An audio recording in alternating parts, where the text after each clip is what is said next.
to the What Really Happened radio show. Because World War III is a really bad idea. Here is your host, Michael Rivero. And aloha, America. Welcome to our show today. It is Wednesday, September 2nd, 2015, hump day, middle of the weekday, starting that long, slow glide down to Kaahumanu Friday and another, well, look, it's the holiday weekend coming up, Labor Day weekend. So we're all getting our hot dogs and our beers and everything else, whatever we're going to be doing for that here. We have a lot of stuff to talk about today. The phone lines are open, 877-300-7645, 877-300-7645. Tom is sitting in our control room, twiddling the dials, keeping us out of trouble, ready to answer the phone when you call on in. Now, starting at the top of our list, just to sort of get it out of way, these three suspects in the killing of a Fox Lake police lieutenant have apparently gotten away. They have called off the actual search. They were doing door-to-door and helicopter and shelter-in-place, and now they've called that all off. The investigation is continuing. They're looking at recording some security cameras, but this looks to have been not the greatest moment for police work following the killing of one of their own. Was it a staged event? Maybe.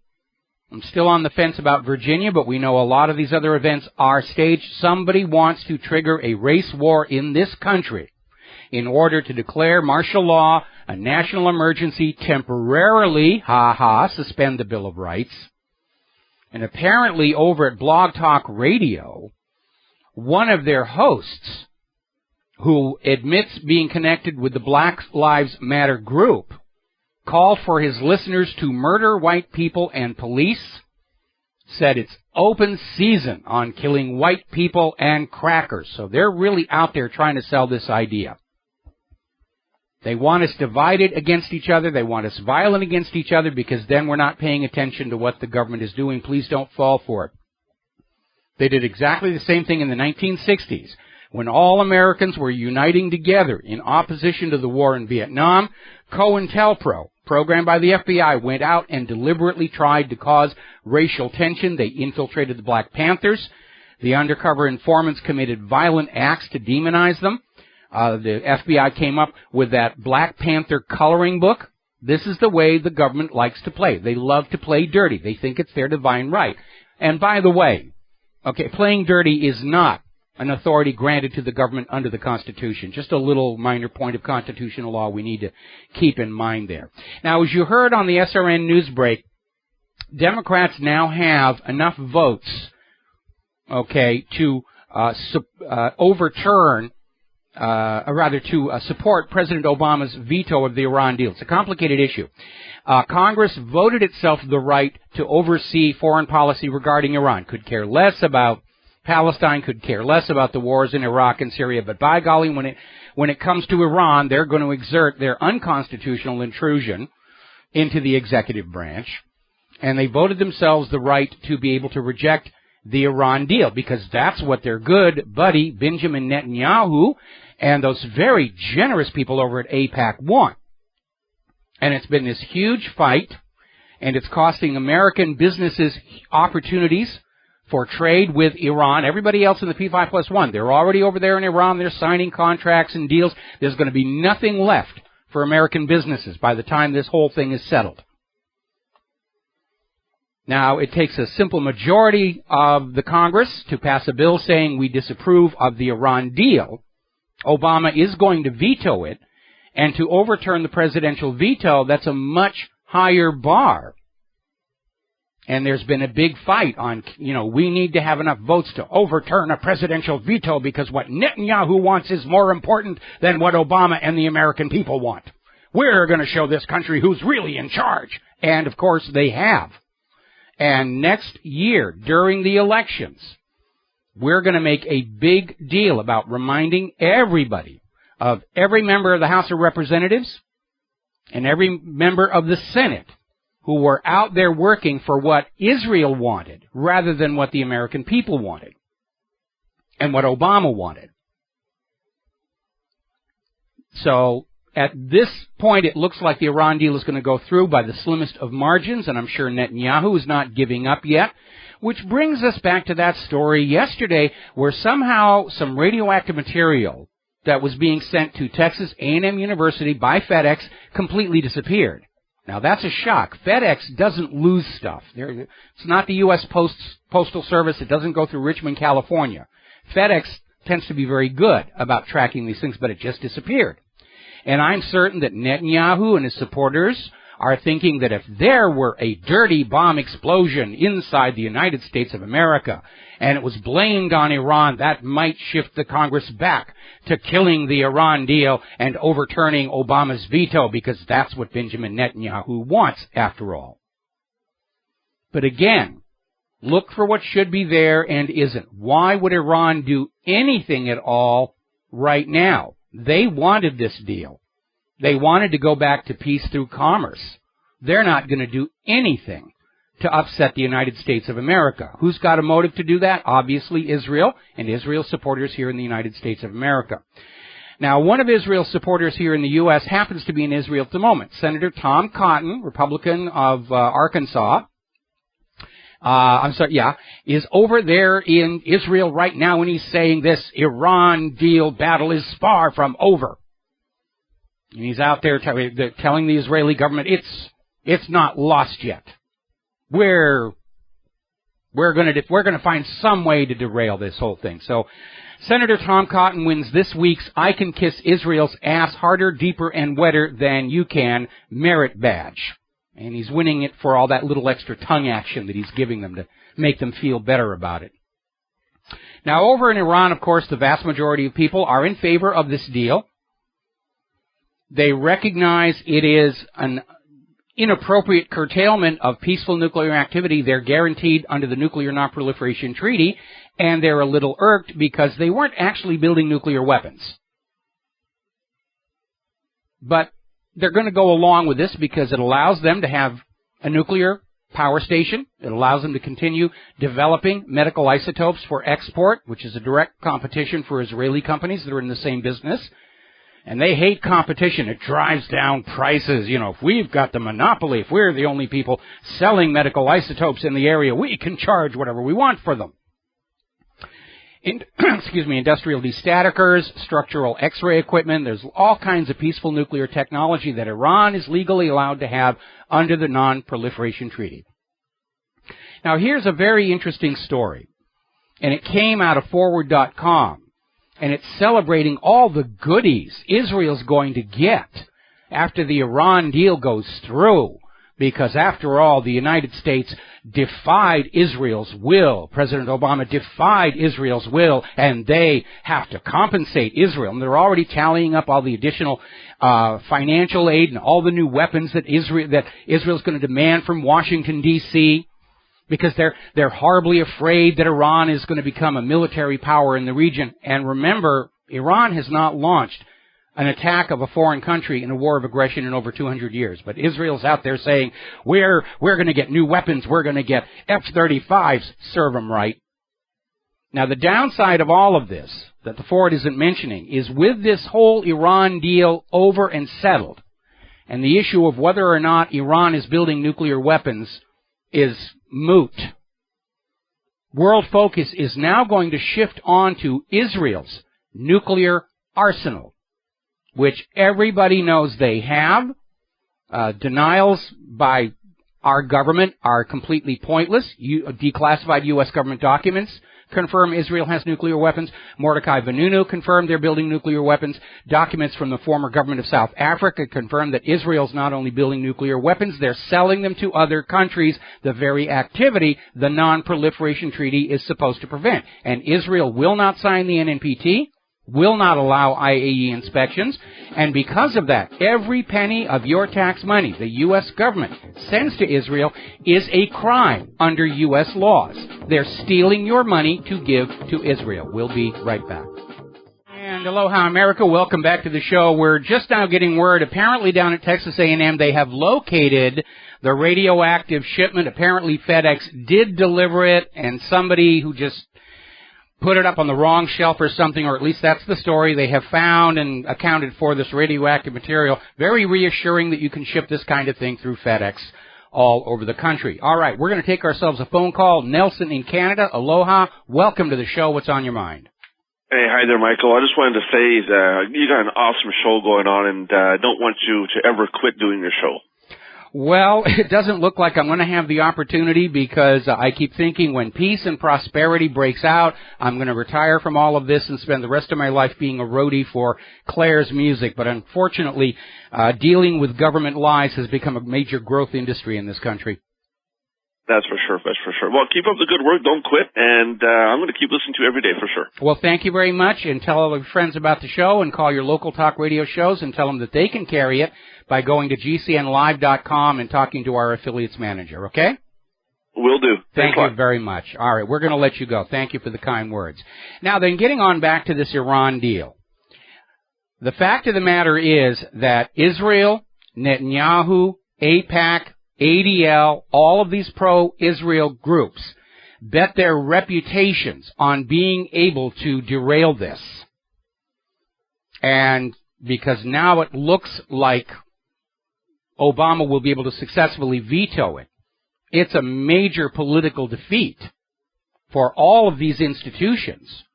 In fact, I'm looking at an article over in RINF.com where ex-U.S. Senator says AIPAC becoming less effective on U.S. foreign policy, and that's a good thing. Foreign policy of the United States of America should be decided by, ultimately, the American people, not a foreign government. All the way back when the nation started, George Washington, in his farewell address, said, "Beware of foreign entanglements." We've had way too many administrations since then who ignored that sound wisdom. And I'm sure that Israel is going to be whining and crying and wanting compensation for having defied the will of Imperial Tel Aviv. And AIPAC and ADL will probably launch major fundraising. If you had only given us $15,000 more, we would have succeeded in controlling the U.S. Congress and taking it away from the will of the American people. And again, they basically put their machinations on display for all the world and the American voters to see.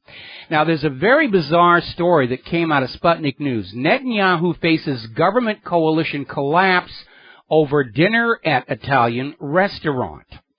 And the text in the story is, Israeli Prime Minister Benjamin Netanyahu's recent dinner at one of Italy's most exclusive restaurants is angering his allies and may even cost him his majority coalition in the country's Knesset.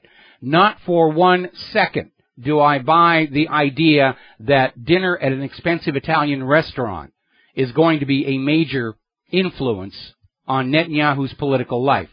There's something else going on that nobody wants to talk about.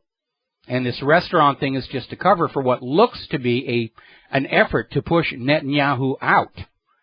And more than likely, it has to do with the fact that under Netanyahu's, pardon the expression, leadership, Israel's image in the world has taken a major clubbing.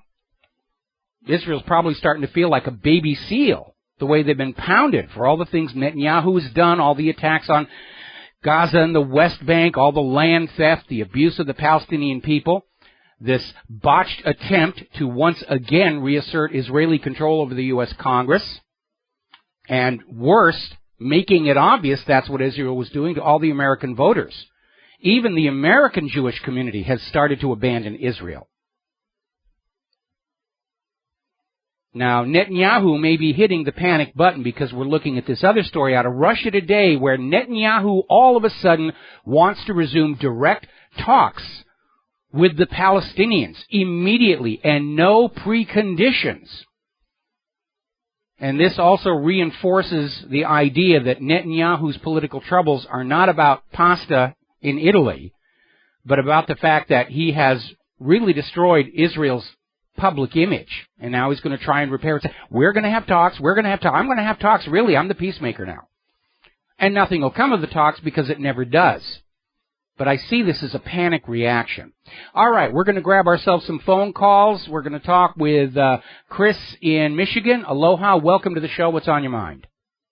Aloha, Mike. Yes, I was monitoring the chatter on the corporate news networks, and it seems that today Ted Cruz is on there rallying against Iran as being a sponsor of terrorism, mm-hmm. the biggest sponsor of terrorism. Mm-hmm. And I was just wondering, is there any truth to that whatsoever? Oh, Iran's sponsorship of terrorism is just as real as Iran's nuclear weapons or Iraq's nuclear weapons. It's part of the propaganda to sell this. I mean, if you want to know the largest state sponsor of terrorism, it's the United States of America, because we now know that the U.S. has been supplying Al-Qaeda and ISIS in Syria with weapons to use against Assad. And if ISIS and Al-Qaeda are terrorist groups and they are getting U.S. support, well, then obviously the U.S. is a state sponsor of terror. Yeah, I guess you're a sponsor if you're on the opposing side to Israel. Well, basically, you know, again, it's Israel has been screaming all these lies about Iran since the 1980s. Iran is on the verge of a nuclear bomb. Since the 1980s. Within 6 weeks, they'll have a bomb. Within 3 months, they'll have a bomb. Since the 1980s. Constant. Nobody's listening to them anymore. So Israel can come out and say Iran is sponsoring all these terror attacks around the world. Again, there's no proof. And in fact, every time they catch a terror act, the terrorist in the progress, it turns out to be an Israeli agent, like the Lavon affair, 9/11, attack on the USS Cole. I mean, this is how Israel operates. By way of deception, thou shalt do war. And they're still trying to rally support for a war against Iran. Israel wants to smash a regional rival. The Rothschilds want Iran brought under private central banking. The U.S. wants Iranian oil to be sold only for the U.S. dollar. That agenda is still out there, and this Iranian agreement is a major roadblock to that. And so I would not be surprised if there's some kind of a false flag somewhere in the world that are going to say, oh, look what Iran did, and it'll be just as fake as, you know, any of these other false flag attacks that we've seen coming out of the U.S. and Israel. Now, I know that Israel's been crying about Iran having a bomb since the mid-'80s. Doesn't this inspection just confirm that they will have no bombs? Of course, there's been zero evidence that Iran is building a nuclear weapon. It's about as real as the claim that Iraq had nuclear weapons, which Israel was also shouting back to get us to invade that other regional rival. Chris, I got to let you go. We got to take a break for commercials, and we'll be back with another call after these few words. Aloha, America. Welcome back to the show. And we're going to go right here to the phones. We're going to talk to Jim in Rhode Island. Aloha, Jim. Welcome to the show. What's on your mind? Mike, thanks. It's an honor to be on the program. I'm glad I discovered your show about a year ago. I'm not calling to be proclaiming to be any expert of the HPV vaccine nor the pharmaceutical industry, but I know that I believe Rhode Island is, as you mentioned the other day, the first state to be mandated for families to have the kids vaccinated with the HPV vaccine, which has been proven already to have major side effects. And there's a reporter, as you may know his name, Dan Badandi, who, worked on the Sandy Hook as well as mainly the Boston. He's known mainly for the Boston Marathon Massacre press conference. And he's really being threatened not only by the police, the Rhode Island State Police, from a newly elected governor and a newly elected Department of Health person, but also it's being televised on the local news now that he is threatening the state or threatening. This guy is simply looking out for families in Rhode Island. His name is Dan Badandi. You're probably familiar with who he is. I've heard the name, yes. Yeah, it'd be great if you had him on the show to be able to have him kind of address this issue. And that's really all I have. You probably have more experience with this topic, and I just would really like your thoughts on it. And I really think you do a great show, and it's great to speak with you. Well, thank you very much for the kind thoughts, and we're going to let you go here. And yes, it is an area we talk about quite a bit, and in fact, there are some things we're going to be covering on this topic in hour number 3 of our program. But there's this huge rush to just get everybody drugged on something to make money for the pharmaceutical corporations, and I'm sure members of Congress are heavily invested. Their stock portfolios are in these big pharmaceutical corporations, and it's all driven by money and greed and corruption, and it's why in the blueprint for the new America, the elected legislators, along with the president, are going to have their wealth in a blind trust during their term in office. And if they don't like that, they can find some other way to make a living.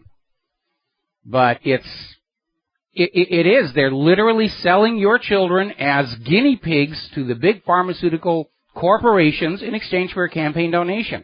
And yes, the reason this is such a big stink is because in other countries, they are acknowledging these vaccine products are causing permanent damage to patients. They may not be effective at all. In the case of HPV, they're talking about vaccinating everybody against a disease that most women have a less than 0.1% chance ever contracting in their lives. The vaccine is causing more harm than the illness is. Same thing with the 1976 swine flu vaccination, which killed 50 times as many people as the flu itself. The CDC, the Vaccine Injury Court in the U.S. has acknowledged over 100 deaths from the measles vaccine. And the CDC acknowledges there's only been one death from measles in the United States in the last 10 years, and that was a woman who had just been given the measles vaccine. It's all driven by money, and the safety and health of the American people isn't an issue, because the sicker you are, the more money they can get out of you. That's really what it comes down to. That's how they think. They don't want a healthy American people. They can't make money off of you if you're healthy, if you're growing your own herbs in the backyard and you're watching your diet and you're avoiding chemicals and you're healthy. They can't make money off of you. And that's what they're in business to do, make money off of you. And if treatment A makes you sick, then they'll sell you treatment B to fix what treatment A did wrong, and then they'll sell you treatment C to fix what treatment B did wrong. Look at those glitzy commercials on TV. And there's always that voice at the end about, if this thing could actually kill you, and if it does, it's your fault because we gave you fair warning. Now, getting on to the war zones, Human Rights Watch has accused Saudi Arabia of using United States-supplied cluster bombs in at least 7 attacks in the Yemeni city of Hajjah between April and mid-July. Now, cluster bombs are condemned internationally. And the U.S. is supplying them to Saudi Arabia, and Saudi Arabia is using them to punish the people of Yemen for daring to kick out their U.S. puppet ruler. Because you're not supposed to do that. Once you are conquered by the United States, by golly, you will stay conquered. Now, as you know, we have been documenting over the last several weeks that the United States actually has been supplying weapons and other supplies to what we are told are our dire enemies in the war on terror, Al-Qaeda and ISIS. And now it's becoming public knowledge, and so they're trying to pull a little bit of a fast one out there. Ex-head of the CIA, Petraeus, is out there saying, well, we're thinking about doing it. We're going to use Al-Qaeda to take Syria, and so they're going to try and sort of make it okay by saying, yeah, this was the smart thing to do, to obfuscate the fact that they've been doing it all along, and the entire war on terror is an absolute fiction. It's a cover for a campaign of U.S. conquest and overthrow of resource-rich nations to shackle them to the United States petrodollar.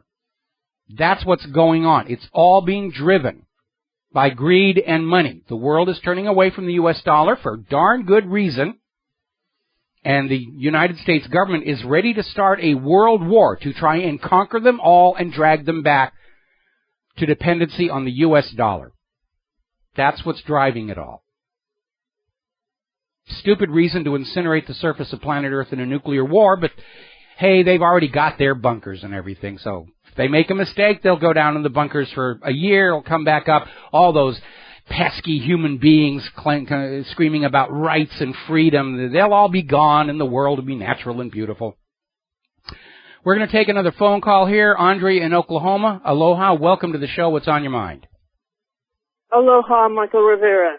On vaccines, we have a senator here that indicated ahead of time, thank goodness, that he's a doctor, going to put together a bill that's going to take away Oklahomans' rights to be able to object to vaccines. So, I think you had Dr. Linda Legeman on your show a long time ago, and she indicated all the things that were in the shot, and if you were to inject it into an apple, would you even want to take a bite of that? And she's I think she said that she would come. I was told by my senators, I called my representatives, both of them, and they indicated if I can get her to go before the Senate, and they allow that, they allow speakers that know what they're talking about, and from my understanding, she quit her business just to try and help people that are talking to big groups to educate people.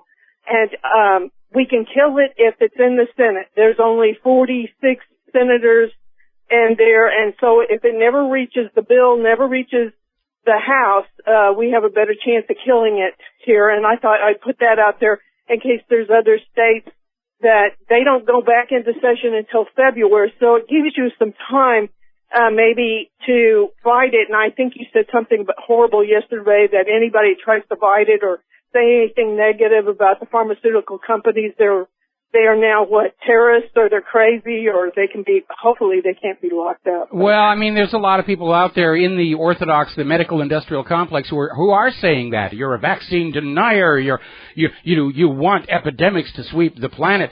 And along with the documented harm from many of these vaccines, there's the issue. We don't really know what's in that needle. Remember, when National Security Study 200 was U.S. foreign policy, they were giving out free typhus vaccines, which also included sterilization drugs to render women in third countries infertile. What happens if they decide they want to do it to us? That's what's going on here. We got to take a break for commercials. Thank you for the phone call, Andrea, and we'll be right back. Aloha, America. Welcome back to our show here. Now, there's been an interesting development on the border between Turkey and Syria. Apparently, CCTV stills, a security camera got out, the data got out, and it shows in broad daylight at Turkey's border gate large materials, including explosives, construction materials, all passing into the ISIS-controlled area in Syria, while the Turkish customs officials just stood back and watched. So, now there was a very bizarre article that came out of journalneo.org talking about Saudi Arabia strengthening its foreign policy, and they're talking about this new militancy by King Salman, the new king of Saudi Arabia, especially over there in Yemen. And is this a strain with U.S. relations? And the upshot of this article is saying that Saudi Arabia may just sort of split off from the U.S. And they're missing the important point. First of all, they're missing the point that Saudi Arabia is acting as a proxy for the U.S. in Yemen. And the article ignores the economic dimension. Going back to the original petrodollar deal, Saudi Arabia is critical to this whole arrangement. If Saudi Arabia starts to sell their oil for other currencies, the whole petrodollar hegemony in the Middle East is going to collapse. And so, far from cold shouldering King Salman, the U.S. is going to kiss his butt, which is going to annoy the heck out of Israel. Remember, when Richard Nixon ended gold convertibility of the U.S. dollar, international demand for those dollars dropped. And the U.S. financial system wasn't making the money off the dollar they had been during Bretton Woods. So they instituted the petrodollar deal, where they went to all the resource-rich areas of the planet, mostly the Middle Eastern oil nations, and said, look, if you will sell your oil only for the U.S. dollar and reinvest those dollars in the United States, we guarantee to protect you militarily, and all will be well. Well, the dollar's a lot less attractive. And especially since 9/11, it's very clear the U.S. cannot protect nations in the Middle East from Israel's aggressions. And so a lot of these nations are rethinking the petrodollar deal. And if they walk away from it, the party is over. Because the United States has lost much of its manufacturing. The GMO disaster has resulted in pretty much the rest of the world turning their backs on U.S. agricultural exports. The U.S. economy cannot survive without that mafia-like piece of the action that they get from resources, raw materials being traded around the world only for the U.S. dollar. So the U.S. is going to do everything they can to please Saudi Arabia. Israel's going to come in and try and do everything they can to spoil that. But Israel's got a major, major problem to deal with. Saudi Arabia is pouring huge amounts of money into the United States economy. Israel's constantly taking it out. And there reaches a point where all the AIPAC bribes in the world aren't going to amount to much if the entire economy is threatened by collapse by Saudi Arabia's pullout. Everyone's still out there trying to claim that Saudi Arabia was behind 9/11. And that's nonsense. Saudi Arabia makes way too much money off the United States of America to do anything that would threaten that. And if, for some reason, the new king wanted to hurt the United States of America, he doesn't need to crash airplanes into skyscrapers to do it. All he's got to do is ask for all their money back that they've invested in the United States. There was actually a movie about that possibility called Rollover, and it could happen in real life. Saudi Arabia starts saying, as all these contracts and deposits and everything come due, well, we're not renewing, we're not rolling it over, send it all back. The U.S. economy would implode, and it would be perfectly legal for Saudi Arabia to do that. So these people who are out there trying to put the blame for 9/11 in Saudi Arabia, again, it's Iraq's nuclear weapons, it's Iran's nuclear weapons, it's part of that constant by way of deception that we're always being fed.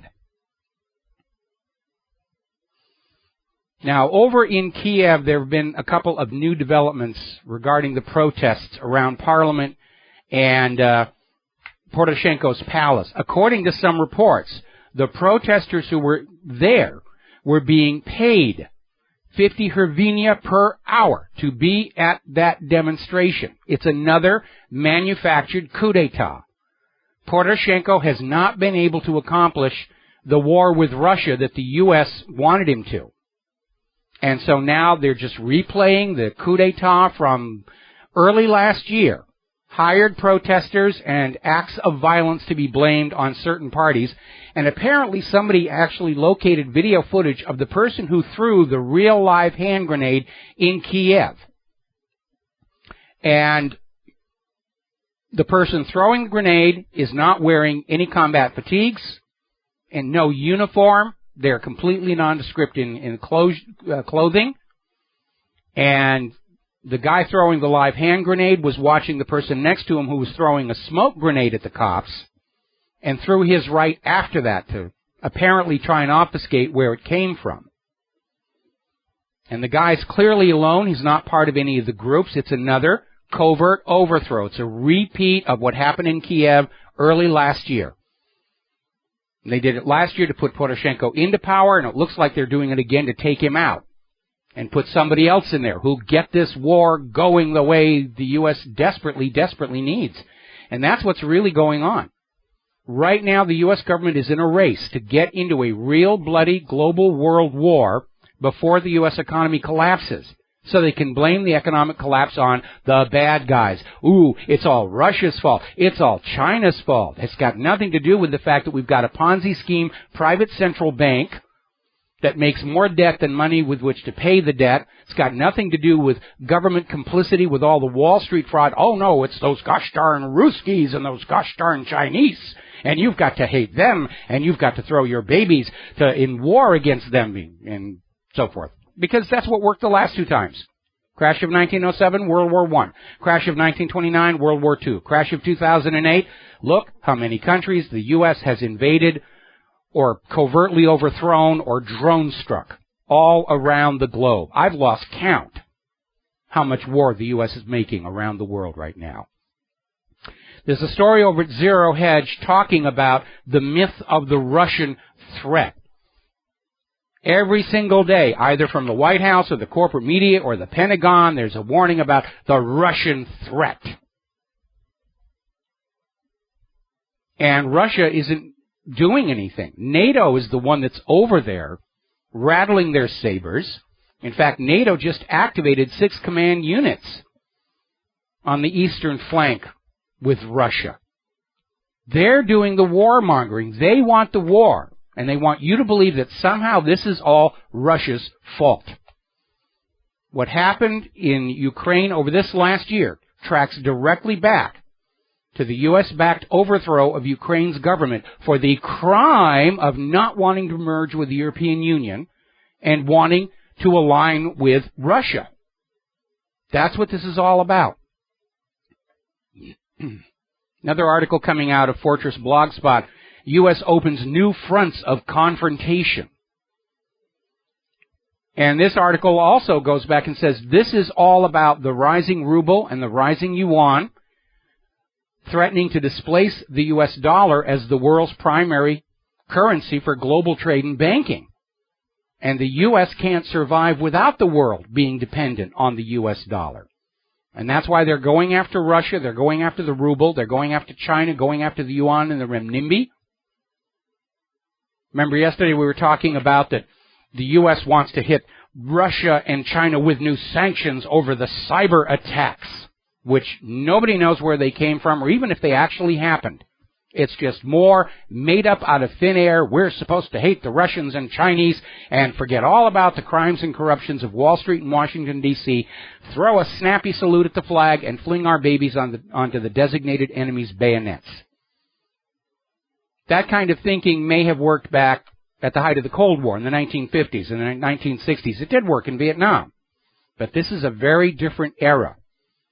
The American people no longer trust what the government or the corporate media tell them. The faith is gone. The U.S. government has a massive credibility crisis of its own making. We got to take a break for our top of the hour news, and we will be right back. Aloha, America. Welcome back to the show. Hour number 2. The phone lines are open. 877-300-7645. 877-300-7645. Let's talk about the economy a little bit. As you're probably already aware, the financial pundits are celebrating the fact that the Dow was shoved up 260 odd points here. Let me look at the final number. 293 points. And we saw last night that all of the brokerages were sending out buy advisories to their clients to try and get a buying trend going, to get the market back up. And yes, they did get it up. And it was very obvious looking at the market during the day. It started high. There was a huge upshove, went along level, then started to go down, another huge upshove, and then finally just before the closing bell, another huge buy to try and get the bell to close on an uptrend, which will, in theory, stimulate buy orders made overnight off market leading into tomorrow. They're trying to create an upward trend. It's pure manipulation because the value of those underlying companies whose stock is being traded has not changed. They haven't suddenly become more profitable. They haven't suddenly become more efficient. This is pure speculative behavior of the market to try and keep it up there because they're stuck. All the financial institutions who bought into the stock market as part of the plunge protection team to keep the market up, they're now trapped because they've got these huge blocks of stock on their balance sheet.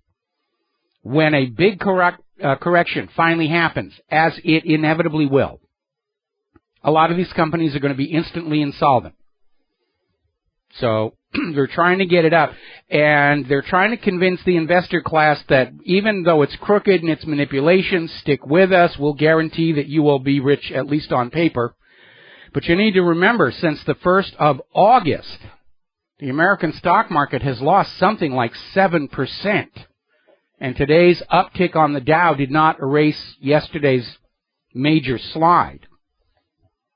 So their ability to do this, to get an upward trend going, to keep the market propped up, is weakening. They're running out of tricks they can play. Because sooner or later, people are going to say, I don't want to be on this roller coaster anymore. And I want to get off. Now, over in the European Central Bank, they've got a major embarrassment going on over there. This is a story that is coming out of Zero Hedge. And it says that in looking at the published numbers coming out of the European Central Bank, there's a hole in there of 22 trillion, with a T, euros that should be there and isn't, and no indication of where it went. So there's something going on over there. Meanwhile, very interesting story coming out of Sputnik News. The European Union is now exploring economic ties with the Eurasian Economic Union, saying, yeah, this is actually going to work out for us. So Europe as a whole is now starting to move away from the U.S. economic sphere of influence and the dollar and edging toward Russia. Why? Because Russia is making deals while all the U.S. can make is war. What's the U.S. going to do? Declare war on all of Europe?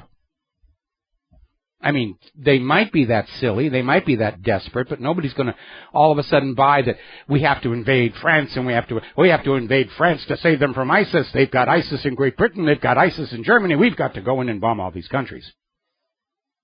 It's a little bit. Now, Vladimir Putin is over there in China right now. He's there for this big, huge World War II parade and signing all these bilateral treaties, most of them economic, with China. Russia's open for business. So is China. The U.S. is open for blood, shrapnel, and very, very loud-sounding explosions. The parade they're going to have over there in China is going to be huge. 12,000 troops, 500 vehicles, and 200 aircraft. It's a major event. Heads of state of some 30 countries are there for the festivities. I don't know that we send anybody. Maybe some undersecretary for sheep management selection or something. We're going to grab ourselves a phone call. Sean in North Carolina. Aloha. Welcome to the show. What's on your mind? Hey, Mike. I just wanted to point out a couple times I heard in the past week when you're talking about the reporters that got shot in Roanoke. Mm-hmm. You mentioned the fact that when the gunman got over there, he raised his hand the first time and then kind of lowered it, kind of like he was going to change his mind. It looked like that, yes. But, yeah, I've seen an interesting video clip that shows two camera angles. It shows the one that's actually on him, and it shows the perspective of the cameraman that's professionally shooting it at people, I guess, at home that was watching the news. And if you watch that video very closely, you'll see that when he gets there, he does indeed raise that gun, but he starts putting it down the second that he notices that the cameraman has actually got his camera across the street, and he's filming the countryside. And what he's doing is he's waiting for the cameraman to get his camera back on that reporter before he lifts the gun back up. Well, you know, let me halt you right here, because everybody's going into all these minutiae and trying to impose their interpretations. I think you're missing the big picture. Okay, I'm not 100% convinced this one was faked simply because the guy they had as the shooter, a gay, black, obviously mentally ill man who voted for Obama and passed the background check to buy a gun, doesn't fit the gun grabber agenda. So if it was a hoax, conceptually it was a major botch-up. Now that being said, the important part is that these days, anytime any of these shootings happen, Americans presume right from the start it's another government hoax. And that tells us that the U.S. government has managed to create for itself a serious credibility crisis. Nobody believes anything coming out of this government or the corporate media any longer. And that is significant. It shows that the U.S. government and all their propagandists have lost the war for the minds of Americans. And that's a far more important development than the color of the guy's shirt or any of this other nonsense. At this point, it's almost irrelevant whether it was fake or not. What's really significant is that everybody is expecting it to be fake.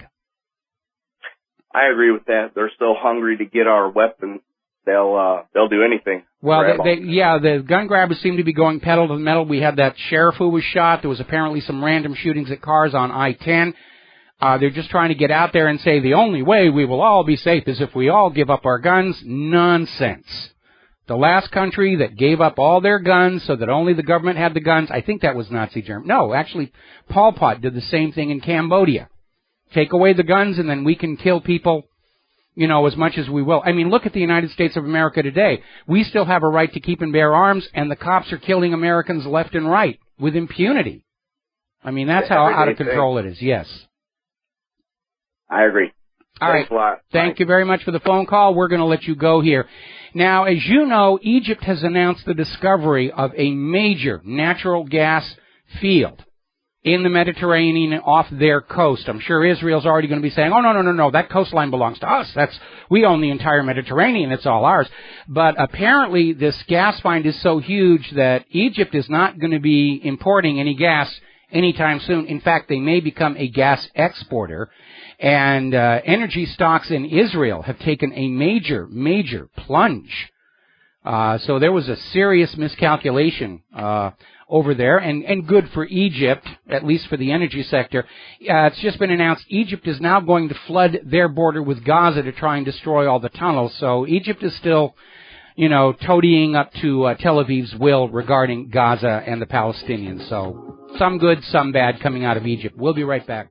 Aloha, America. Welcome back to the show. And apparently there's been yet another shooting at police. This is up in Millis, Massachusetts. Apparently, a white male firing from a dark-colored pickup truck shot a police cruiser, which then ran off the road, crashed, and caught on fire. No injuries. Now, are Americans just fed up with the police state? Or is this the beginning of a campaign to convince us that we all have to surrender our guns to protect those poor, suffering police? Are they trying to turn police into the new victim class? And we all have to surrender our Second Amendment rights to protect those poor police officers while they go around murdering more innocent Americans than terrorists do. Maybe Americans have reached the breaking point. Now, obviously, I'm not going to condone or approve of any such behavior for two reasons. One, the police are able to shoot back.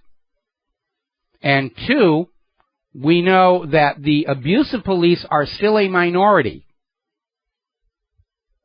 And you don't want to be out there shooting police who are actually trying to do a good job, obviously. That's going to shift the political focus in the wrong direction. But between the way the three shooters of that deputy yesterday have completely vanished, and apparently no trace of the man in the truck, again, could be part of a covert, staged campaign to shoot at police all across the country, to get the police to simply shoot anybody they see on sight out of fear. There's been another video that came out of police shooting and killing a man with both his hands in the air. In the first video, one hand was behind a telephone pole, and the police were saying, well, we thought he had a knife. We're pretty sure he had a knife, and he had a Death Star shoved down in his shorts, so we just shot him dead. But apparently a second video from a second camera has surfaced showing that the man who had his hands in the air, the hands were both empty, and the cops just shot him down. So it's a major problem. Now, getting on back to the economic news. Article out of Investment Watch blog. Never before have so many of the most important countries in the world printed so much money out of thin air and left their base interest rates at near zero for so long. And they're basically trapped. They have to go on with near zero interest rate financing to the financial firms and banks, and they have to keep on creating money out of thin air or it's all going to fall apart. And in the long run, it's going to fall apart anyway. We're going to wind up where Zimbabwe was, where we're going to have paper notes that say $100 trillion on them, which will make us all feel good. We're all going to be trillionaires walking around, until you find out the price of a Big Mac is $3 quadrillion. It's out of control. Now, there's another very alarming story that came out of Newson6.com. The number of Americans living on just $2 a day has more than doubled since 1996. There are people in the United States who are trying to live on just $2 a day in what we are told constantly is the greatest nation on earth. We're the richest nation. Yeah, we got more billionaires and trillionaires than anybody else. But the true measure of how wealthy a country isn't the wealth of the richest 1/10 of 1%.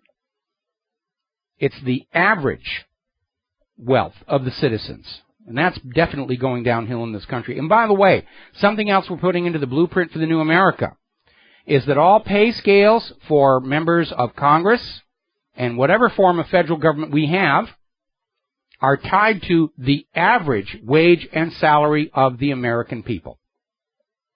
That's going to be it. The better you do for the American people, the better you do for your own pocket. Because the system we have right now is the worse they treat the American people in favor of the corporations, the more money they make. That has to change.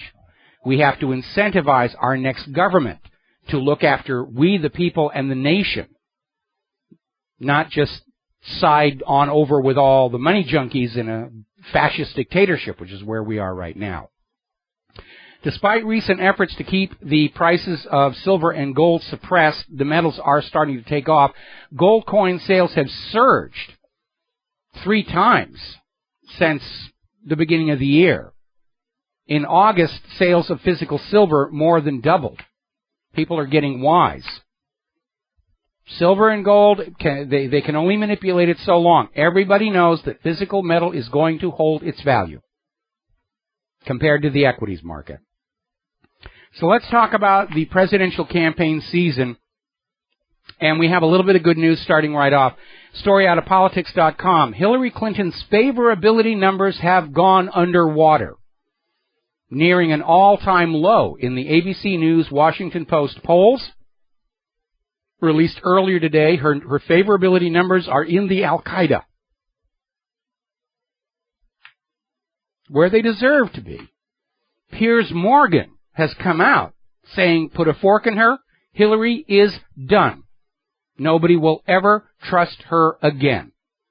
Nobody should have trusted her at all the way back to her tenure on the Watergate Committee, where she got fired for ethics violations. Cattle futures trade, travel office firings, all of that stuff. The Democrats had a very low opinion of the American electorate, that they thought they were going to take this pathological liar and foist her on us as some kind of an ideal candidate. I mean, is this really the best the Democratic Party can come up with all the corruption, drug money, and the rest of it going on? Piers Morgan is saying, it's over.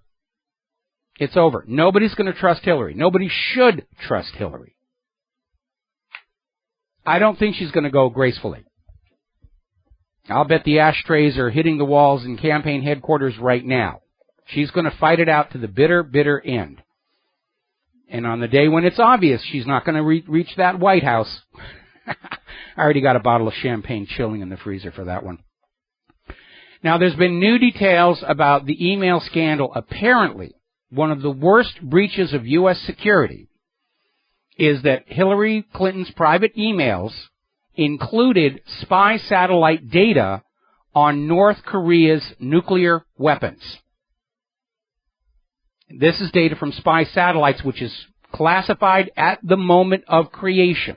She can't hide behind this excuse that, it was classified after I got it. This spy satellite data is the most sensitive information in U.S. intelligence because nobody's supposed to know how good those satellites really are. And they are. And that's why this information is always classified at creation.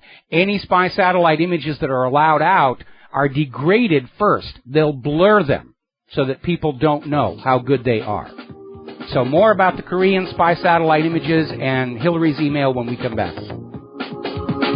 Hello, hi, America. Welcome back to the show. We're talking about Hillary's email scandal, one of many, but it's the one that's getting the attention right now.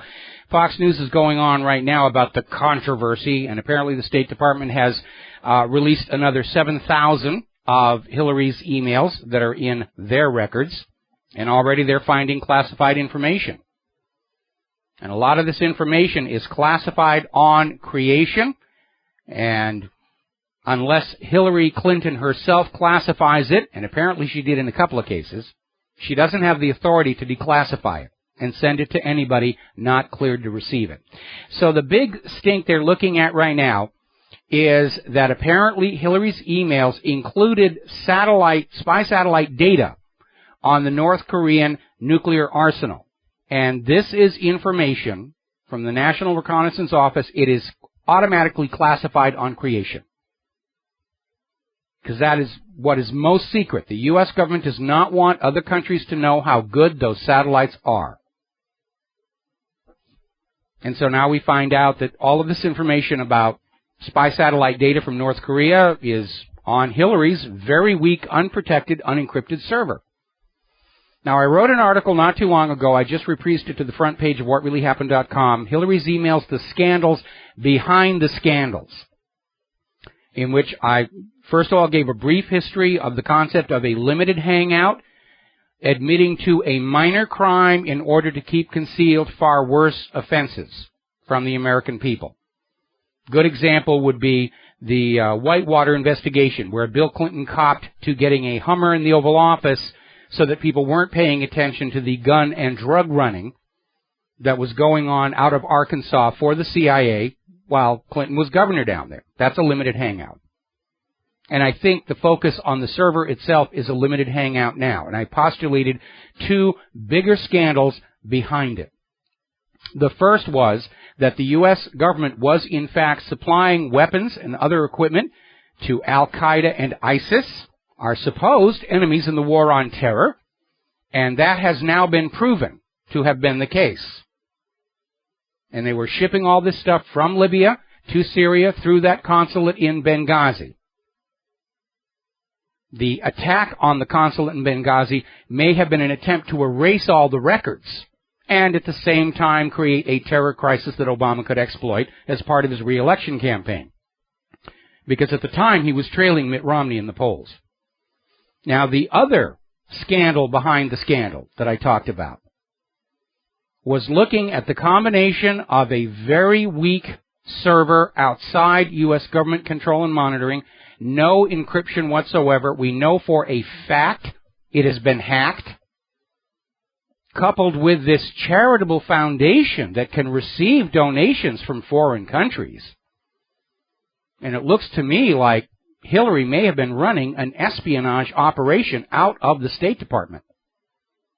Now, if you go back and you look at the Chinagate scandal during President Bill Clinton's campaign for his second term in office, Bill Clinton as president was authorizing the transfer to China of all this highly sensitive technology that had military application. And there was a big stink from the Pentagon and the Defense Department as a whole, just saying you can't give this to China. And Bill Clinton said, I can do it. I'm the president. I'm going to send it on over there. And at the same time, all this Chinese money was being funneled through Chinese American citizens into Bill Clinton's re-election campaign. Some of it had to be given back when some of these cutouts, these front people, got busted for campaign law violations and said, yeah, this money was coming from Chinese intelligence. So with that track record, we look at Hillary's very weak, easy to break into, unencrypted server containing the deepest, darkest secrets of the administration, including spy satellite data. And then she has this charitable foundation, and it's perfectly legal for the foundation to accept foreign donations. She can't accept donations from foreigners for her presidential campaign, but they can certainly pour into the so-called charitable foundation. And so inevitably, when I'm looking at this story about how spy satellite data regarding North Korea's nuclear assets is on the email server, the first question I ask is, I wonder if there are any Korean donors to the Clinton Foundation. And it's a good question. May not be easy to answer because according to an article over on Breitbart, which we linked to, the Clinton Foundation is hiding many of its foreign donors. They don't want you to know who's been giving money to the Clintons. And there was another article that came out, this is over in dailycaller.com, confirming there was a Korean donor who used to be listed in the Clinton Foundation records. Then he got Orwellized and deleted. And then somebody said, hey, where did this guy go? And they said, our mistake, we'll put him back in. Now, if I were in the field of counterintelligence, I would see all of this as red flashing neon signs. The past history of the Clintons treating U.S. classified information as their own personal property to sell to whoever had the highest bid. The intentionally weak, unencrypted server outside government control and monitoring. Nobody inside the government even knows who was accessing the server. It was outside the normal government systems for tracking who is talking to who in the American government's computer systems. Completely unencrypted. And all of this foreign money, 40% apparently, of the donations to the Clinton Foundation are from foreign sources. Some of them are hidden. Some of them are concealed. At least one Korean that they were playing funny games with. He's there. No, he's not. Well, he's back there again. Somebody ought to be taking a look. Now, I know the FBI is investigating Hillary Clinton and her email server, but I'm not holding my breath on that because remember, what launched me on my inadvertent career as a truth activist 21 years ago was the discovery in the FBI's own paperwork that they were fraudulently manufacturing the testimony of Lisa Foster to try and claim that the gun found with her husband's body in Fort Marcy Park belonged to Vince Foster. And it didn't. And Hillary can blackmail the FBI with that one. So I'm expecting the FBI is going to say, well, we've looked and there's some highly questionable behavior, but really she didn't do anything wrong and, you can all safely vote for her. But at this point, I think it's too late. I don't agree with Piers Morgan about a lot of stuff, especially his attitude on guns, but in this case, I think he's right. Unless there is a huge rash of crazed lone nut assassins taking out Ben Carson and Donald Trump and Jeb Bush and, well, pretty much everybody else in the campaign. Hillary's not going to return to the White House. And finally, article out of Western Journalism Center. As you know, there was a release of documents on Monday. And in addition to some classified information on that, there was this one reporter who looked at the documents and realized that they should have been given to him as part of a Freedom of Information Act lawsuit he filed against the State Department.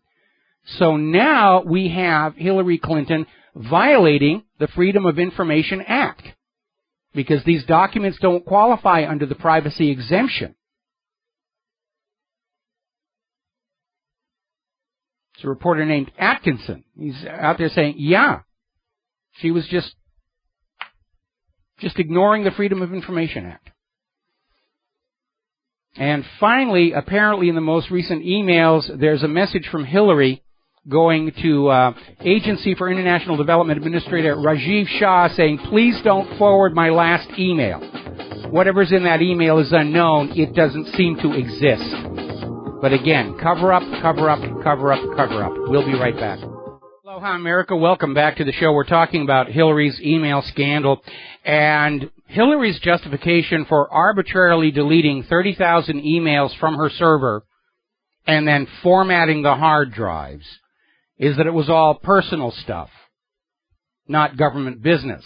And that claim is undermined by the fact that in the released emails, we're seeing a lot of, shall we say, personal commentary. In fact, a lot of it sounds like high school cutting, where they're calling Boehner a drunk. Sidney Blumenthal apparently was smearing the Tea Party. And by the way, this Sidney Blumenthal connection is something you need to look at. Sidney is an old-time Clinton associate. He is banned from the Obama White House. He does not have a current security clearance to be looking at classified information coming from Hillary. And we know that he got some of it. But there's a lot of petty squabbling, and like I said, they sound like high schoolers, really, when you think about it. And apparently some these emails are indicating that Huma Abedin was just constantly complaining that she wasn't being paid what she was worth, even though she actually made more money than President Obama. In fact, it was so bad, it almost got to be a joke. Everyone was going around saying, to quote, Huma, I don't get paid enough. Big ha-ha funny thing. Huma Abedin, between her State Department job and the other 3 people who were paying her, including the Clinton Foundation and another consulting group owned by a friend of Bill Clinton, she was making $490,000 a year.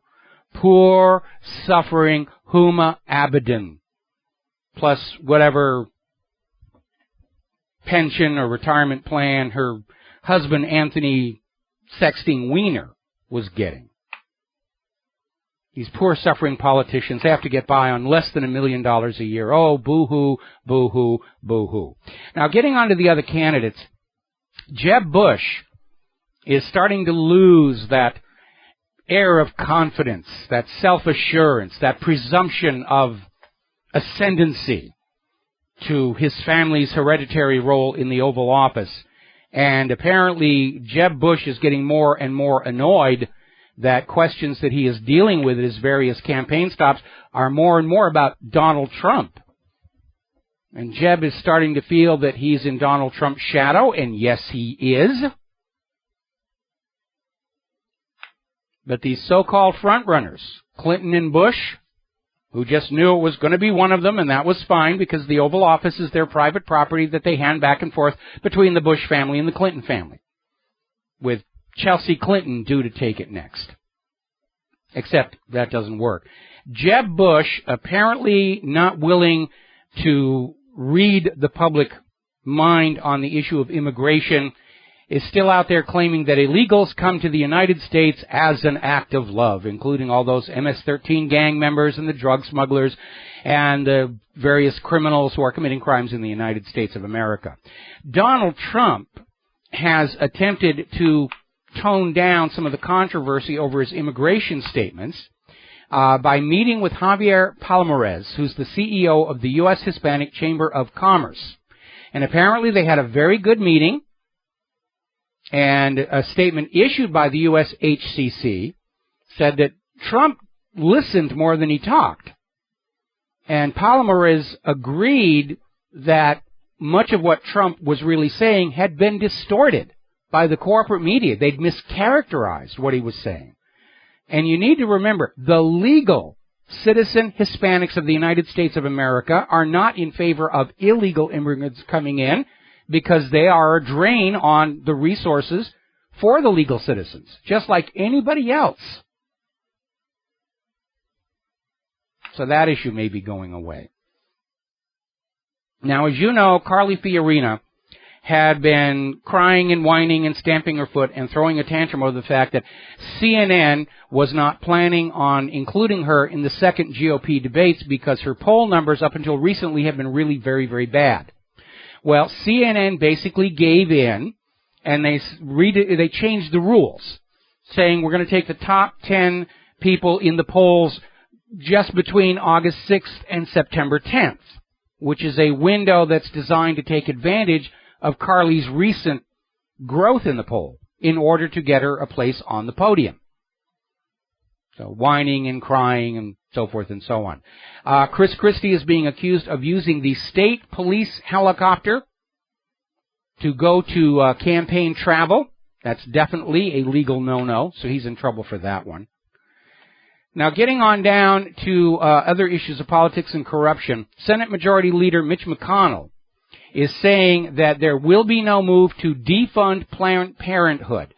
It was being considered as a rider on the must-pass government funding legislation this fall, where they're going to come up with more money for the out-of-control government and make you pay the bills plus accruing interest, but they're not going to have the rider to defund Planned Parenthood because of objections they're going to get, obviously, from the Democrats. Meanwhile, Planned Parenthood chapters in Iowa, Missouri, and Montana have received over $1 million in federal grant funding from the Affordable Care Act, Obamacare. Apparently, there were 100 recipients of $67 million in so-called Navigator grants.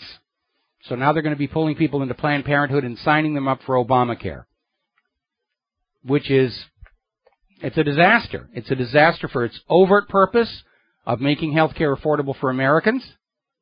It's a failure in its covert purpose of making hundreds of billions of dollars in new profits for the health insurance companies that actually wrote the Affordable Care Act. And the U.S. government was expecting their little piece of the action in federal taxes, and they're not getting that, which is why Obama is back on his campaign to get us to all agree to a carbon tax before this next hard winter settles in and hopefully drives the final nail into the coffin of this whole human-caused global warming nonsense.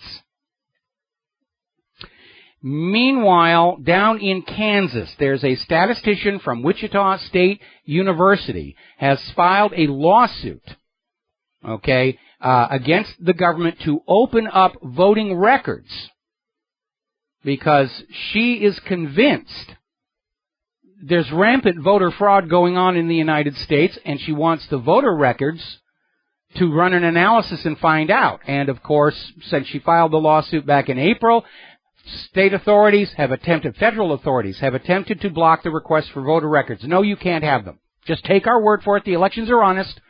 The people we told you won really honestly won. You're not allowed to peek inside the voting system at all.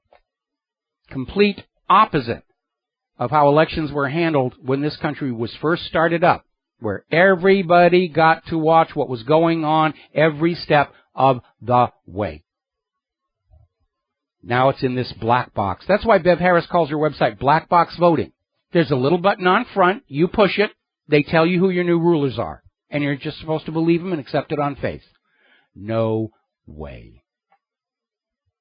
Now then, there was this very annoying story over on Gawker that was out there trying to sell this idea about all the mass shootings and mass killings and saying it's a male problem. The author is this feminist who's out there saying, only men commit mass murder. When a woman takes her own children and straps them in the car and dumps the car in the lake to drown them, she's really just a victim of the stress of the evil male patriarchy.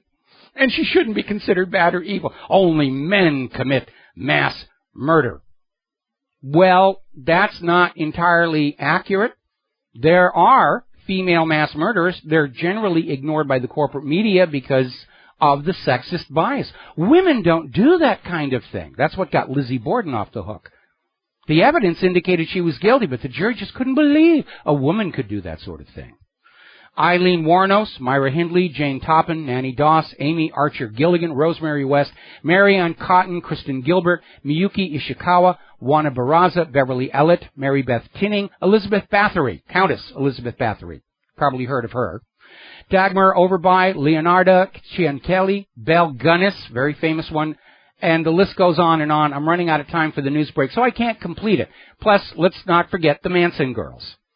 But this idea that men are evil who commit mass murder and women are saintly, that's just more of that feminista male bash, and I've had enough of that. We'll be back after the news.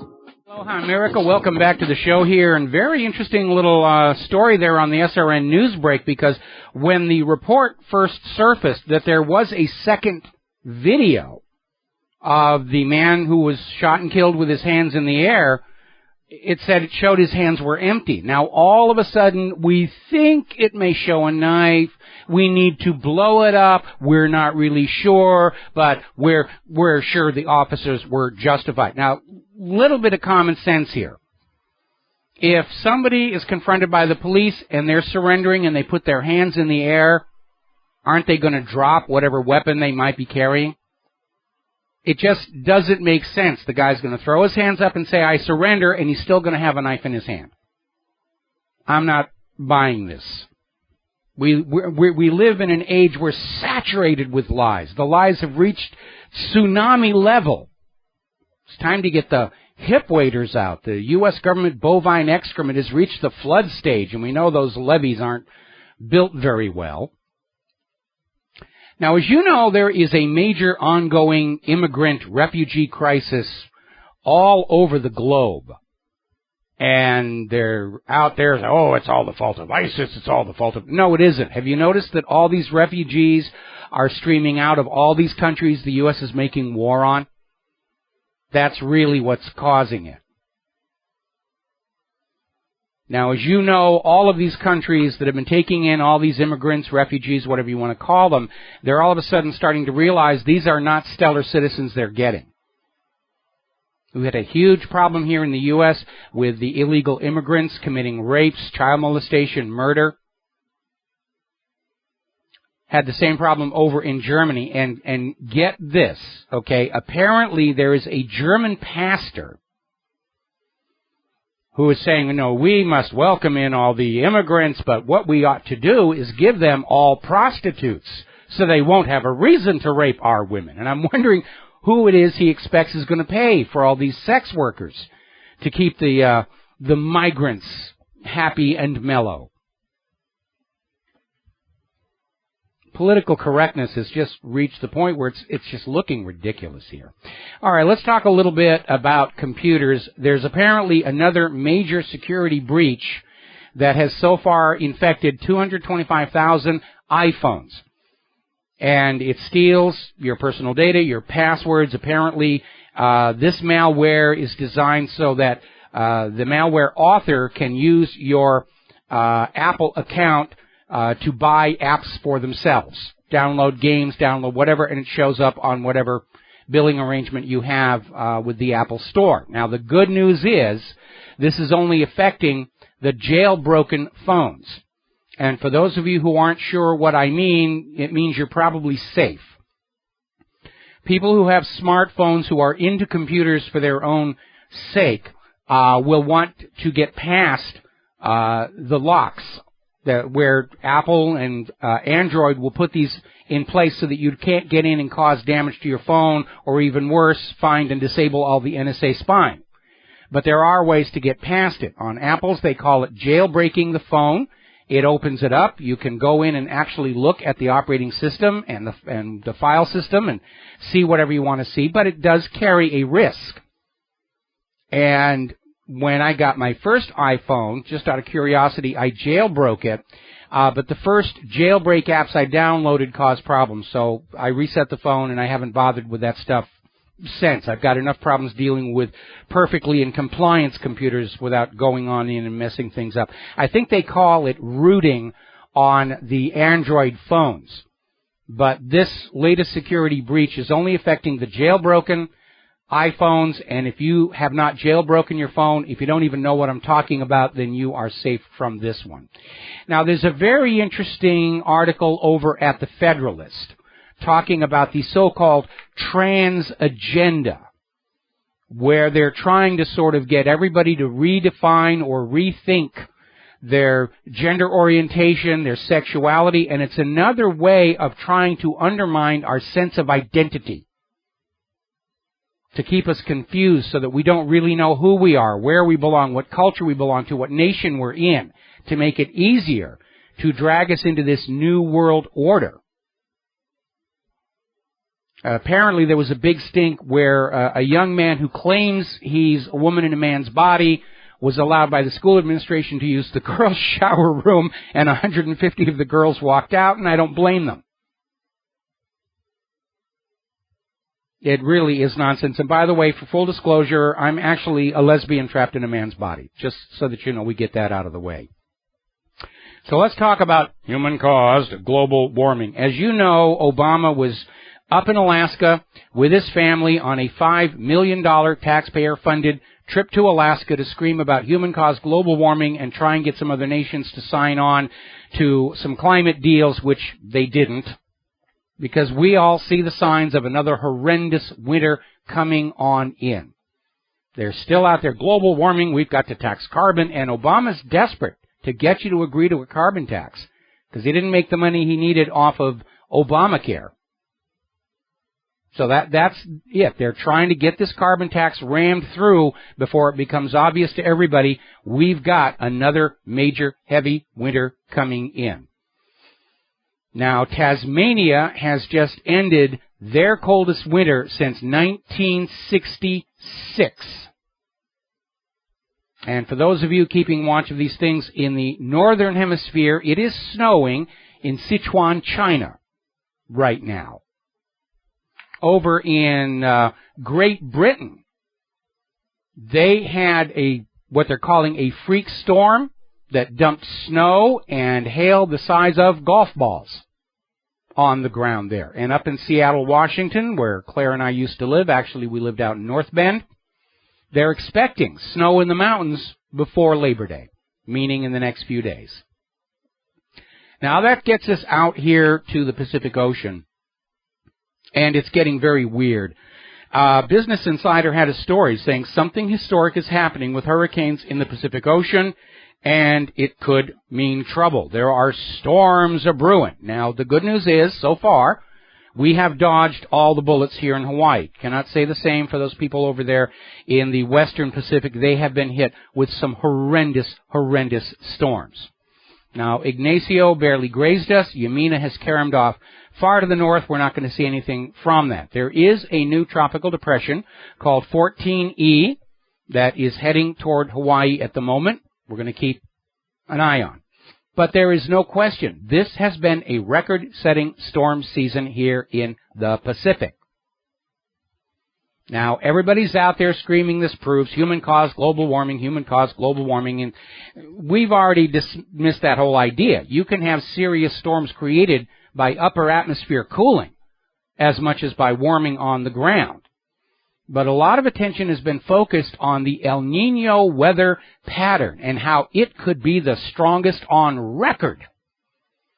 And I'm looking at the story that's in the New York Post, and it's out there saying climate scientists are better prepared than ever with prediction models and data on El Niño patterns.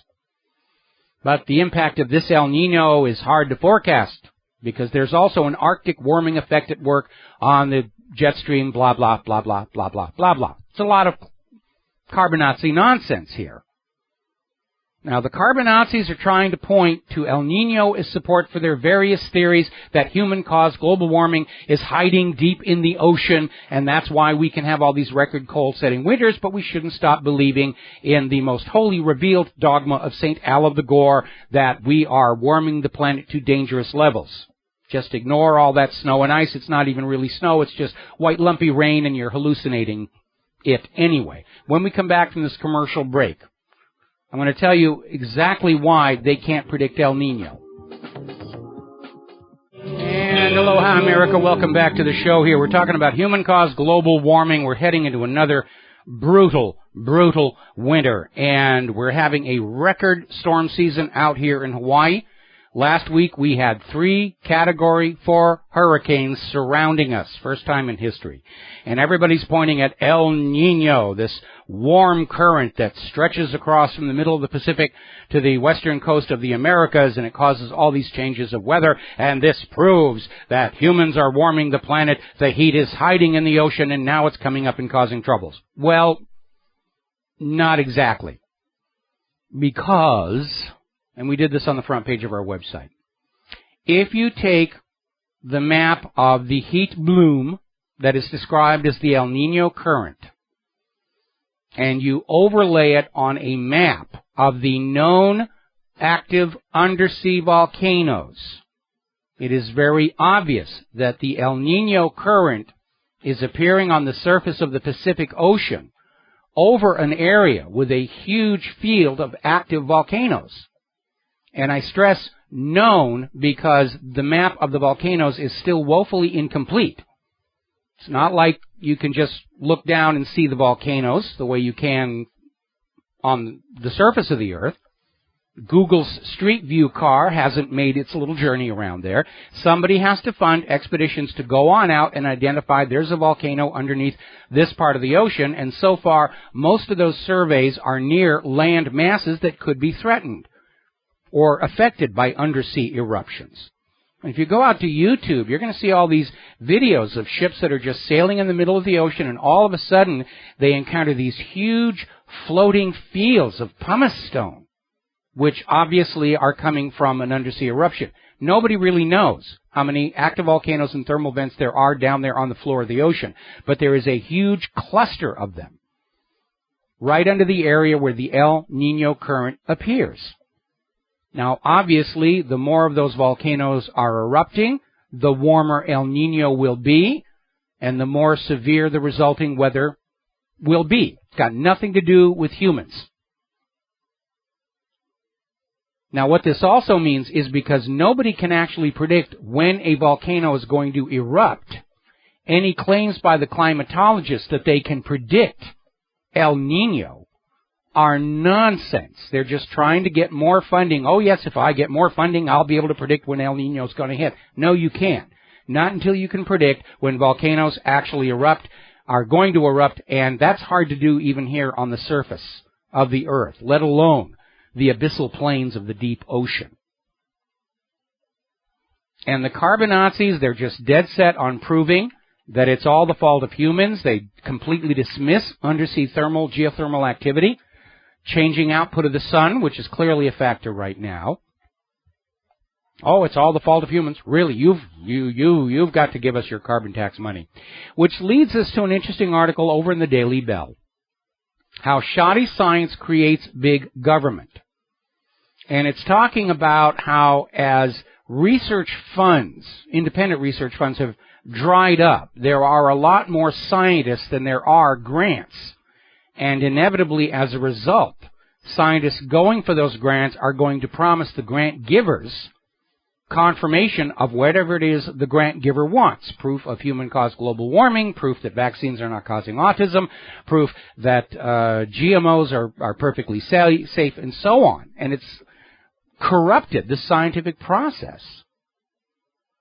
The amount of funding available to scientific research hasn't kept up with the growing number of scientists, and this has tainted the scientific process. All right, we have a phone call coming in from Scott. I just wanted to make a comment about... Yeah, go ahead. Scott in Washington, you're on the air. Mike? Yeah, you're on the air. Scott, you are on the air. Okay, what did you want to say? Oh, I'm sorry. I heard you talking about the El Nino thing and everything, and it got me to thinking Obama's little speech about his ice cutters that he wants to speed up. Yes. I just kind of thought it was a little bit humorous that he wants to push the human-caused global warming agenda and yet at the same time speed up the process of getting ice cutters. Well, I mean, he's trying to deal with the reality because they had another embarrassment earlier this year where there was this Canadian icebreaker that was going up to the North Pole to find proof of global warming, and it couldn't get where it needed to go. Then it had to be diverted to keep the shipping lanes open from the growing ice cap. And the carbon Nazis kind of talked themselves into a corner. They tried to rebrand as climate change, where they could say, oh, yes, it's getting colder. That's also caused by humans. But then everybody said, well, if it's actually getting colder, then there's no point in taxing and controlling carbon, which we're told warms the world. And so even though they still say climate change, they're always talking in terms of global warming and carbon's the villain and you've got to pay carbon taxes and buy carbon credits and allow a global environmental authority to tell you that you're going to live in a converted shipping container for the rest of your life. Again, we're heading into another brutal winter. And hopefully it's just everybody's going to wake up and realize that this whole screed about human-caused global warming was a gigantic hoax, a conspiracy by multiple nations, multiple government agencies, multiple universities to defraud us of our money for the carbon trading market, for carbon taxes, for grant funding. And hopefully this will be it. Of course, we thought last winter's brutal winter was going to end it. But no, they're out there saying, oh, well, global warming causes brutal cold winters, which is, of course, completely opposite of what they were saying back in 2000. And again, the policy of the U.S. government and all these other institutions, if at first you don't succeed, lie again. Those ordinary people, they're just stupid morons. They've all grown up with Common Core. They don't know science. They don't know how to think and analyze. They'll just believe everything that we say. And message to the government and corporate media and everybody taking part in the global warming scam, no, we will not. We don't believe you. We know enough science to know why what you're putting out there is absolute, complete nonsense. And us parents that are sitting there having our kids taught the whole silliness that they're doing in school nowadays, I, as a parent, make sure that I teach my children actual science and not the silly stuff that they're trying to pass off as science. Good for you. And there's a big rush for homeschooling, especially in those states with the mandatory vaccines. And next we're going to see, they're going to outlaw homeschooling. You don't own your child. The child is the property of the state, and we will teach them what we want them to think and stick needles in them and feed them Michelle Obama lunches, and you have nothing to say about it because we live in a dictatorship now. For and by the money junkies. Got to take a break for commercials. Thank you for the phone call, Scott, and we'll be right back. Aloha, America. Welcome back to the show here. Let's get on to the subject of GMOs, genetically modified organisms. Very controversial. Pretty much the rest of the world is turning away from them. They're banning them. Here in the United States, our Congress, the finest Congress money can buy, are busy passing laws that say you're not allowed to know if you have GMO. You're not allowed to ban GMO cultivation where you live out of concern of damaged DNA and malformed proteins, prions escaping into the environment. And by the way, they've just discovered a new human prion, the first one in 50 years. Gee, I wonder where that came from. And prions cause illness.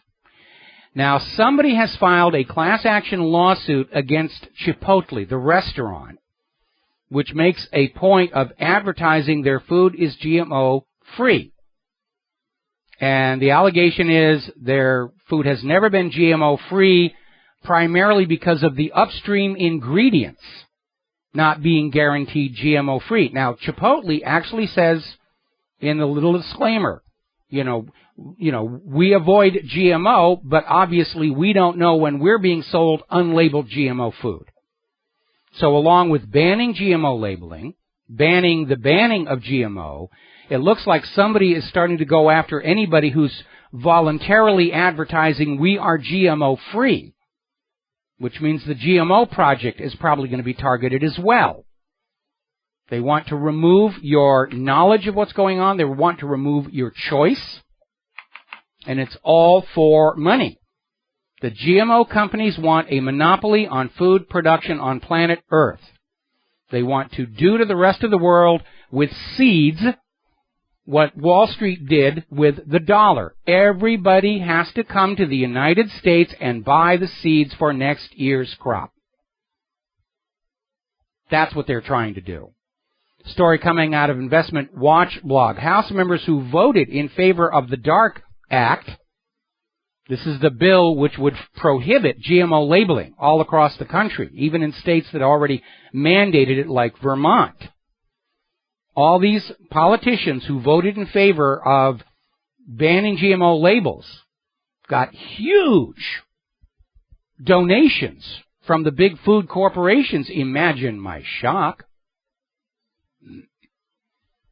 Now, we all know if GMO were beneficial and healthy, there wouldn't be an issue about the costs of GMO labeling. They'd put it on there themselves. It contains more GMO labeling, GMO content than the other product. We've got more GMO, buy our stuff. They know it's a negative.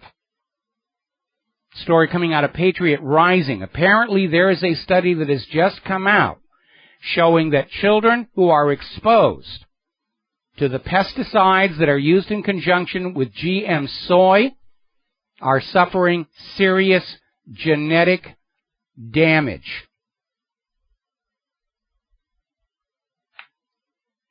Genetic engineering is the most dangerous technology humans have ever messed around with. It's far more dangerous even than nuclear technology. They're tinkering with the code of life, and they don't really know what they're doing. They're not even looking for unexpected side effects. And remember, the genomes are incredibly self-referential. That's how you can get that much information into such a tiny structure. Everything references everything else. When you tinker with one gene to make it resistant to glyphosate, it's going to have effects in other parts of the organism that nobody is predicting, nobody's even looking for. And a good example of that would be the Roundup Ready corn, which turned out the stalks of the corn plants were much harder and tougher than the natural variety, to the point where farmers who are using Roundup Ready corn had to buy Kevlar belted tires for their tractors, or they were going to get punctured. Maybe the reason we've never been contacted by an intelligent alien civilization, out of boredom, because we don't really have anything here interesting enough, I think, to lure them. But what if every advanced technological civilization reaches a crisis point where they develop the technology to tinker with their own code of life, and they make a single reckless mistake and they drive themselves to extinction? I am very concerned about that epicite corn. This was developed under U.S. Department of Agriculture grant. This corn, when eaten by human beings, blocks human reproduction. If that pollen got out of the test fields and contaminates all the corn on Earth, which is only a matter of time, we're looking at an extinction level event. Now, the EPA, which we know can be very corrupt, even they are saying there's a growing problem with GMO crops, because these GMO crops with genetic engineering to make them resistant to various bugs and pests have triggered the evolution of the bugs and pests. There are new forms, new species of these pests and bugs that are immune to the pesticides being produced by the crops. They're stronger, more numerous than ever before. The old pesticides don't work on them. The new pesticides don't work on them. And all these people who planted these GMO crops thinking they were never going to have to worry about pesticides on their fields again, they're now having to dose their plants with pesticides, some of which are known to contribute to cancer, some of which are suspected of contributing to the decline of the honeybee population.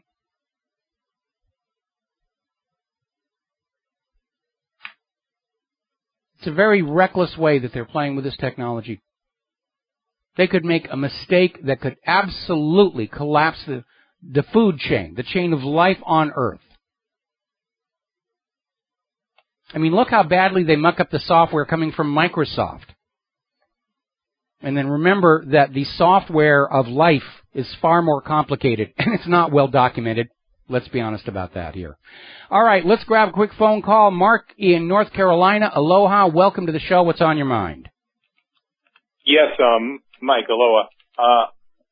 As far as the Dark Act goes, even some of the good congressmen, like my own Mark Meadows and Walter Jones, also of North Carolina, who are usually on the right side of pretty much everything, voted for the Dark Act. And also, I noticed there was nothing. All these people in the mainstream news and mainstream talk radio, the Glenn Becks, the Limbaughs and people like that, Hannity's, nobody said a peep about the Dark Act. They didn't one way or the other. They didn't want to defend it, I guess, but they didn't want to take it on either. I mean, while they're whining and crying about this Iran deal, which probably isn't even that bad of a thing. So, I mean, these people are totally hypocrites. And, Well, you need to understand, and I'm sorry to cut you off because we're almost to the commercial break here, but Monsanto and these other companies are major advertisers in corporate media. They spend huge amounts of money, and corporate media can't survive without it. Remember when they did Prop, was it 37 to 38 out in California, the GMO labeling bill there? Monsanto went to every TV station, every newspaper, every magazine and said, if you do not editorialize against this GMO labeling bill, we will yank our entire advertising budget from you. And most of these TV stations, magazines, and newspapers wouldn't have been able to survive that. And so, inevitably, all of the media in California towed the line, oh, GMO labeling is bad, it's just going to confuse people, it's going to cost too much. And even then, there are allegations that the election was actually stolen, that Prop 37 had actually won, and there was some confusion during the counting process that flipped it the other way. I mean, the money junkies love to play for keeps. It's basically what it is. All right, Mark, I'm sorry to cut you off. I need to let you go. We're coming up on our final commercial break of the show today, and we're going to be right back after these words from our sponsors. Aloha, America. Welcome back to the show here. Now, a point we've been trying to make over the last couple of months here is to remind everybody that the Centers for Disease Control is not a government body. It is a private, for-profit corporation. It is tied in financially with the major producers of vaccines and so forth. And they serve the interests of those corporations, not the public health. Their public image is, we're here to control illnesses. But there's an interesting story of an Investment Watch blog where basically some of the top-level CDC officials have admitted overstating disease epidemic numbers and fatality in order to boost vaccine sales. Now, we saw that back in 2009 with the When Pigs Fly flu, where there was this flu that was going around that combined pig and avian and human DNA, and everybody said, oh, we have no idea where that's coming from. And then we actually found records that the CDC was tinkering with this a few years before. And everybody was saying there was going to be a huge pandemic, buy and stockpile Tamiflu, and Roche Pharmaceuticals made a huge amount of money from all the people and governments who were panicked into buying and stockpiling Tamiflu, which it later turned out was no more effective against the flu than over-the-counter acetaminophen. But it was all big business and big money, and now some of the people in the CDC are saying, well, yeah, we tend to exaggerate things. It's important to scare people into buying these medications. Now, there's another story over at John Rappaport, and this is very alarming. And the headline of the story is Psychiatrists Drugging Children for Social Justice. Now, you know, one of the big myths of liberalism is that the human mind can be reshaped by changing the environment around you. And we've had decades of liberal reengineering of schools and social roles and gender roles, and yet people go on being people. And the reason for that is very simple. All of the liberal philosophy that the human mind is born blank and is shaped by the environment goes back to Margaret Mead and her book, Coming of Age in Samoa, which was a total botch-up fraud. The book makes many, many mistakes. For one thing, she describes the Samoan people as sexually promiscuous, because Hawaiians at the same time were, till those missionaries spoiled it for everybody. But the Samoan culture has always been monogamous. That was one very obvious mistake that should have sent up a red flare to be careful about this book. Now, when Margaret Mead was down there in Samoa, she was down there looking for support for a pre-desired outcome. And she met these two young women and just talked to them and talked to them. Now, the Samoans, Polynesians in general, love to talk story. And out of politeness, these two women in Samoa told Margaret Mead what Margaret Mead clearly was indicating she wanted to hear, not knowing she was going to write it into a book and take it back to America and become the idol of the liberal establishment. Now, the government of Samoa actually located the two women who had been friends with Margaret Mead while she was on the island, and talked to them and said, yeah, she said, this is what I want to find evidence of. And they said, all right, yeah, sure, this is what's going on here. And so it doesn't work. So this article points out something very dangerous, where they've got this Dr. Michael Anderson. He's a pediatrician in the Atlanta area. And he admitted diagnoses of ADHD are made up as an excuse to hand out drugs, and he justified it by saying, we've decided as a society it's too expensive to modify the child's environment, so now we're going to modify the child. In other words, a big part of this agenda to stick your kids with needles is to use pharmacology to turn them into what liberals think is an ideal. To create social justice by dumbing down, chemically castrating the minds of the bright kids to bring them down to the same level as the dumb kids, because that's fair and politically correct. This is right out of Aldous Huxley's Brave New World, where the smart kids are drugged to make them as dumb as the dumb kids. Now, the other day we were talking about how South Dakota's standards of education have dropped a requirement for a study of early American history. Nothing before the end of the Civil War.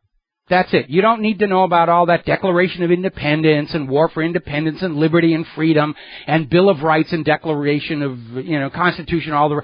It gets in the way of your mandated Holocaust training and your human-caused global warming indoctrination. As it turns out, apparently, This is now policy within the entire Common Core educational curriculum.